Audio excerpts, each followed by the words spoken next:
चलिए boat and stream part 3 start कर रहे हैं।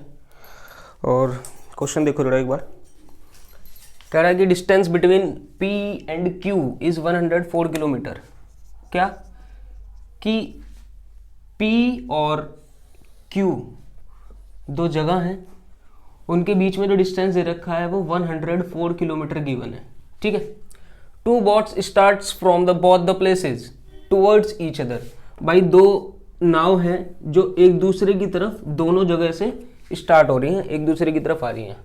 कह रहा है कि if one boat is going down stream and other is going up stream.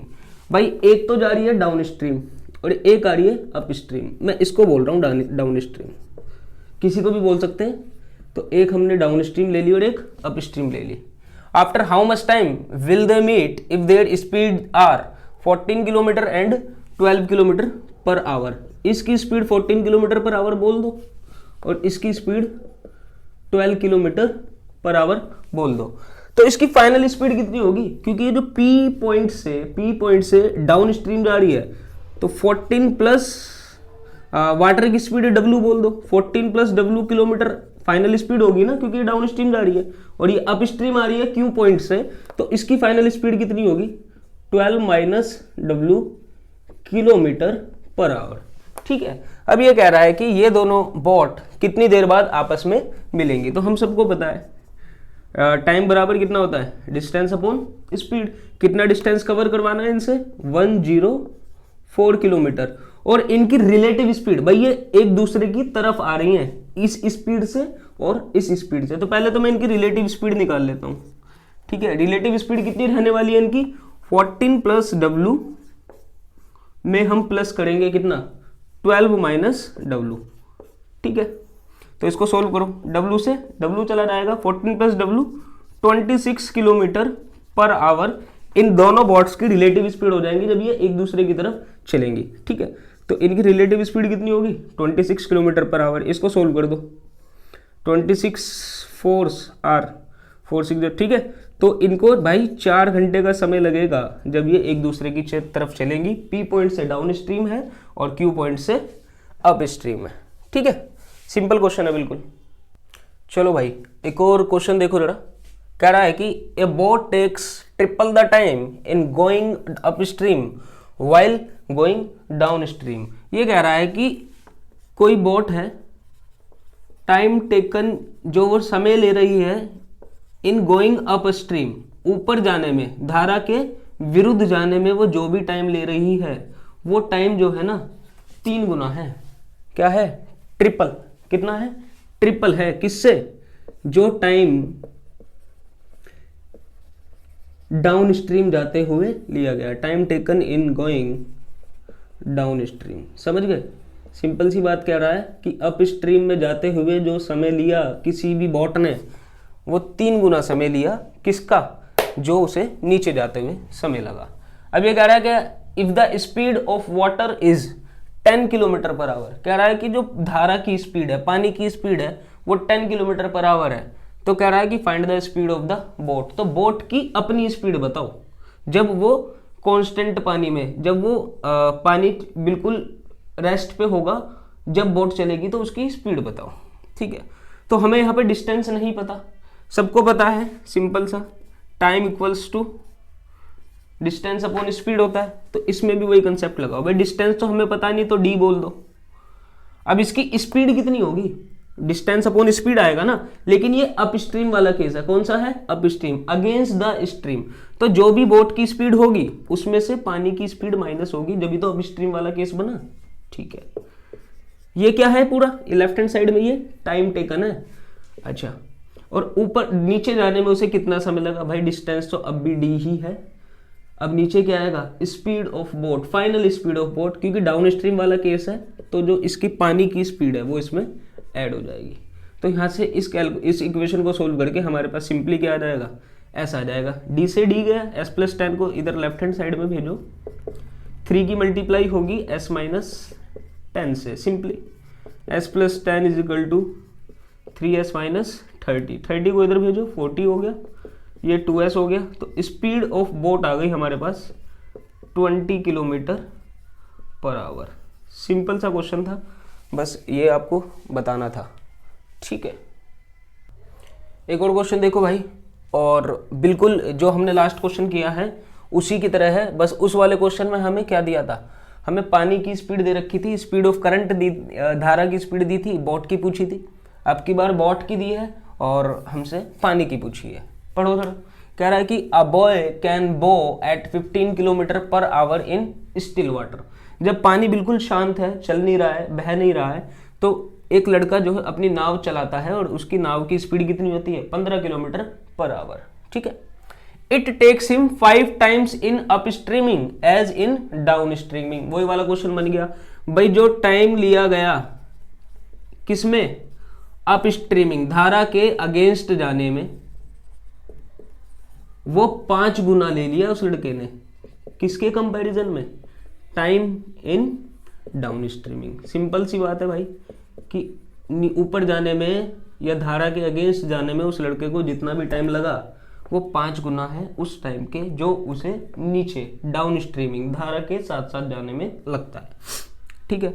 वही वाली बात है, टाइम का फॉर्मूला आप सबको पता है, time is equal to distance upon speed होता है। डिस्टेंस तो गिवन नहीं है तो भाई डिस्टेंस को डी बोल दो। स्पीड अप स्ट्रीमिंग के केस में कितनी स्पीड बनेगी इसकी, भाई लड़का 15 किलोमीटर पर आवर की स्पीड से चला रहा है और वो धारा के अगेंस्ट जाएगा, तो हमें क्या पता कितना है धारा की स्पीड, हमने W बोल दिया। तो लड़के की जो फाइनल स्पीड होगी वो 15 माइनस W होगी अप स्ट्रीमिंग के केस में। ये बात कई बार बता चुका हूं मैं, या कई बार हमने कर दिया है। अब टाइम डाउन स्ट्रीमिंग में कितना लगेगा, डिस्टेंस अपॉन स्पीड आएगा। स्पीड कितनी होगी डाउन स्ट्रीमिंग के केस में, भाई 15 तो उस लड़के की खुद की स्पीड है प्लस जो पानी की स्पीड रहेगी। इसको सोल्व कर दो भाई, ठीक है। 15 प्लस W इधर आ जाएगा, 5 की मल्टीप्लाई 5 इंटू 15 माइनस W, इसको सोल्व करो। ये 15 plus W will be equal to 75, 15 पंजे 75 माइनस का 5W। ओके, 15 को उधर भेजो, 5W को इधर बुलाओ, तो ये हो जाएगा 6W will be equal to 60।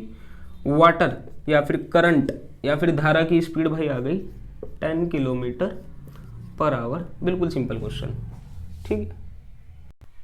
देखना भाई, एक और क्वेश्चन है और बिल्कुल सिंपल जैसे अभी तक करते आए हैं।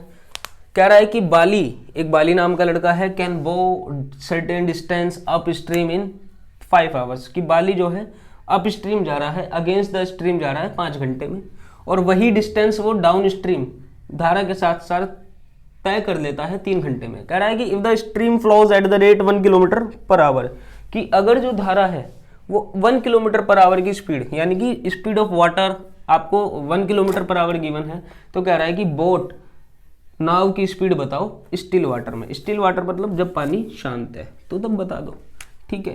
तो नाव की स्पीड भाई आप 20 किलोमीटर पर आवर बोल दो, मान लो। तो एक बात बताओ, अप स्ट्रीम जब नाव जाएगी और डाउन स्ट्रीम जब नाव जाएगी तो डिस्टेंस तो दोनों का सेम है ना, कह रहा है ना, and same distance down stream. तो डिस्टेंस इन अप स्ट्रीम, ठीक है भाई, वो बराबर तो होगा डिस्टेंस इन डाउन स्ट्रीम। ये तो सिंपल सी बात है, ठीक है। ये इतना लेंदी प्रोसेस नहीं करना होता, लेकिन मैं बता रहा हूं तो लिख लिख के एक एक बात आपको समझानी पड़ेगी। और आपको पता है distance is equal to speed into time होता है। तो distance in up speed, speed into time.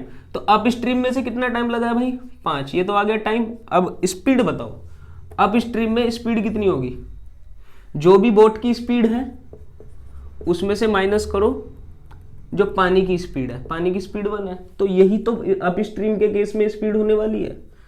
और डाउन स्ट्रीम में से कितना टाइम लग रहा है, 3 घंटे लग रहे हैं। कितने घंटे लग रहे हैं, 3 घंटे लग रहे हैं। और डाउन स्ट्रीम के केस में भाई टी आ गया, अब स्पीड लो। अब डाउन स्ट्रीम के केस में स्पीड कितनी हो जाएगी, स्पीड हो जाएगी b प्लस जो वाटर की स्पीड है। वाटर की स्पीड कितनी है, 1 किलोमीटर पर आवर। इसको सोल्व कर दो, ये कितना हो गया, 5b minus 5, 3b plus 3, 3b को इधर बुला लो तो ये 2b हो जाएगा, और ये 5 प्लस 3 8 हो जाएगा। तो speed of boat in still water is 4 kilometre per our. 4 kilometre प्रति घंटा आ गई स्पीड ऑफ बोट। बहुत सिंपल क्वेश्चन है, सिर्फ प्रैक्टिस के लिए करवाए जा रहे हैं भाई। देखो जरा एक और क्वेश्चन है और सिंपल ही है भी। कह रहा है कि बाली गोज 12 किलोमीटर अप स्ट्रीम। भाई बाली नाम का लड़का है, वो 12 किलोमीटर अप स्ट्रीम गया। अप स्ट्रीम का मतलब अगेंस्ट द स्ट्रीम, पानी इस डायरेक्शन में है और बाली इस डायरेक्शन में जा रहा है। And back to the starting point in 4 hours. अच्छा, बाली यहाँ से लेके यहाँ तक 12 किलोमीटर ऊपर गया और वापस भी आ गया स्टार्टिंग पॉइंट पे, और उससे टोटल टाइम कितना लग रहा है? 4 घंटे लग रहे हैं। कितने घंटे लग रहे हैं भाई? 4 घंटे लग रहे हैं। Speed of water is 4 kilometre per our. पानी या फिर धारा या फिर स्ट्रीम या फिर करंट की स्पीड आपको दे रखी है 4 किलोमीटर पर आवर, और पूछा है कि बोट की स्पीड बताओ। ठीक है, तो हमें क्या पता है? Time taken in upstream, in upstreaming 12 kilometre, 12 kilometre ऊपर जाने में, अगेंस्ट द स्ट्रीम जाने में जो उसे समय लगा, प्लस टाइम टेकन इन डाउन स्ट्रीमिंग 12 किलोमीटर, और 12 किलोमीटर उसे नीचे आने में जो समय लगा, टोटल समय उसका दे रखा है 4 घंटे। तो सिंपल सी बात है, हमको को भी पता है कि time is equal to distance upon speed होता है। तो कितना डिस्टेंस कवर करा है अप स्ट्रीम? 12 किलोमीटर। स्पीड कितनी होगी? जो भी बोट की स्पीड होगी उसमें से माइनस कर दो पानी की स्पीड, यही तो है अप स्ट्रीमिंग का केस। प्लस 12 किलोमीटर नीचे आया और speed of boat, final speed कितनी होगी? जितनी भी बोट की स्पीड होगी उसमें आप 4 प्लस करोगे तो ये आंसर आ जाएगा आपका इक्वल्स टू 4। ठीक है, तो ये इक्वेशन बन गई है। अब इसको सोल्व करके हमारा किसका आंसर आ जाएगा? बी का आंसर इजीली आ जाएगा। अब बी का आंसर हम लोग इसको सोल्व नहीं करेंगे, ऐसा नहीं करेंगे b + 4 की मल्टीप्लाई इधर, b - 4 की इधर, फिर इनकी आपस में मल्टीप्लाई करके राइट हैंड साइड भेज देंगे ना। हम ऑप्शन से इसका कुछ आंसर उठा लेंगे, जो भी ऑप्शन दे रखा होगा ना तो एकदम क्विकली मन में डाल के देखेंगे, हमारा इक्वल्स टू 4 इजीली आ जाएगा। तो ऑप्शन से इसको हम लगा देंगे। अगर किसी को सोल्व करना है तो हाँ सोल्व कर सकता है, और बी का आंसर भाई एक बार जो भी आएगा आप लोग कमेंट करके एक बार बता सकते हैं। ठीक है, तो इस पार्ट को इतना ही रख रहे हैं, 4-5 क्वेश्चन की प्रैक्टिस बहुत है। और अभी एक पार्ट और आ जाएगा तो हमारा बोट एंड स्ट्रीम खत्म हो जाएगा। मैंने पहले भी बताया था, जिसका टाइम एंड डिस्टेंस क्लियर है उसका बोट एंड स्ट्रीम में कोई दिक्कत आने नहीं वाली है। तो इसको यहीं पे रोकते हैं।